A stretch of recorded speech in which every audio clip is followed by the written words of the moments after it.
For God so loved the world, come on, that He gave His only Son, and whosoever believes. 26절에 가면 이 이스라엘 백성과 하나님께서 언약을 맺습니다.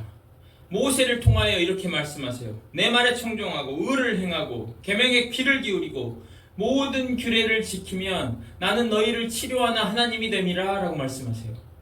우리를 치료해 주시는 하나님이 되어 주시겠다는데 얼마나 감격스럽습니까? 얼마나 좋은 말씀입니까? 그런데 그 앞에 부분들이 부담스러운 거죠. 내 말에 청종해야 되고 의를 행해야 되고 계명에 귀를 기울여야 되고 모든 규례를 지켜야 되는 것은 쉽지 않아요. 사실 불가능하다고 느낄 때가 많아요. 인생을 길게 보면 어떤 짧은 기간 동안 이것을 할 수 있을지 모르겠어요. 그런데 우리 인생을 길게 놓고 봤을 때 이 말씀을 그대로 다 지키는 것은 어렵습니다. 그래서 하나님이 구약의 하나님께서 우리에게 언약을 주시는 것을 우리가 조건적으로 느낄 때가 많아요. 신약의 하나님께서는 예수 그리스도의 형체로 오셔서 우리를 위해서 십자가에, 죄인된 우리를 위해서 십자가에서 희생하셨어요. 그러면서 우리를 사랑한다고, 우리를 자녀 삼으신다고 말씀하시는데, 구약의 하나님은 뭔가를 하면이라는 조건이 많이 붙어요. 그러면 너희 하나님이 됨이라 하면, 내가 그런 하나님의 자녀 또는 하나님의 백성으로 내 삶을 돌아봤을 때 가능한가? 그렇게 될 수 있나 하는 의구심이 찾아올 때가 많이 있습니다. 생각해 보십시오. 왜 하나님이 우리에게 언약을 주셔야 됩니까? 왜 천지를 창조하신 전능의 하나님께서 인간들에게 언약을 베풀어 주셔야 됩니까? 꼭 그래야 되나? 여러분은 길거리에 지나가다가 만난 개미와 언약을 맺습니까? 그들에게 조건을 제시하면서 어떤 여러분이 할 수 있는 것을 안 하겠다고 합니까? 여러분, 이 말이 중요합니다. 할 수 있는 것을 안 하겠다라고 하는 것. 여러분, 창조주 하나님은 그분이 그분의 뜻대로 그분의 계획대로 하시는 분이에요.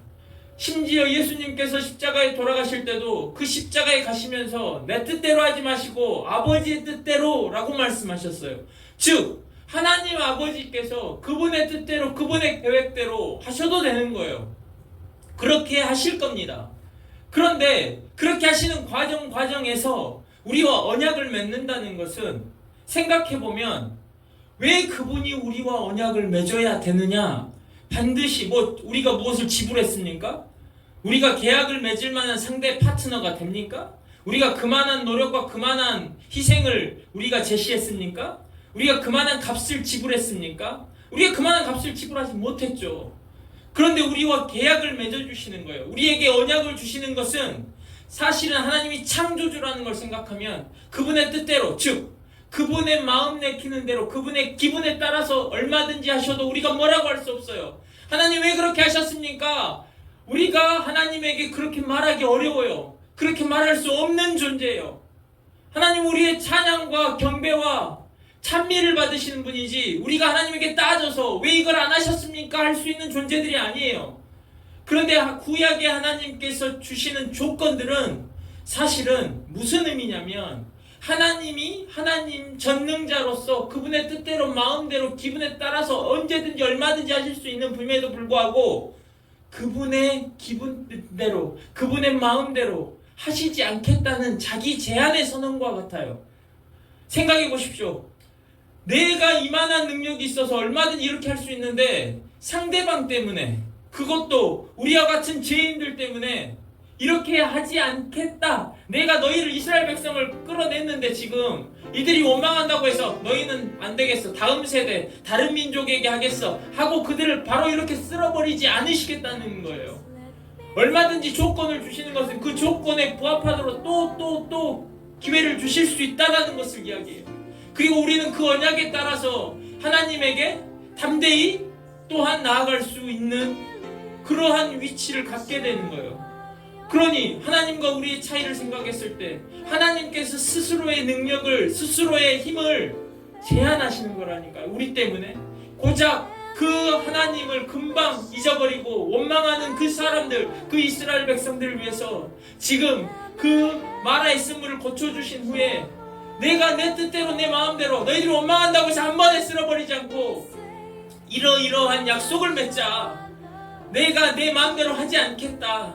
내가 말한 거에 따라서 너희를 대우하겠다 하는 거예요. 여기에는 우리를 대우하시는 그분이 전능자임에도 창조주임에도 우리를 대우하실 때 어떤 마음으로 대우하시는지를 볼 수가 있습니다. 여러분, 제가 멕시코에서 예수님의 제자로 부름을 받았어요. 예수님의 제자로 부름을 받고 제가 얼마나 성실히 얼마나 충의를 가지고 하나님을 섬겼을까요?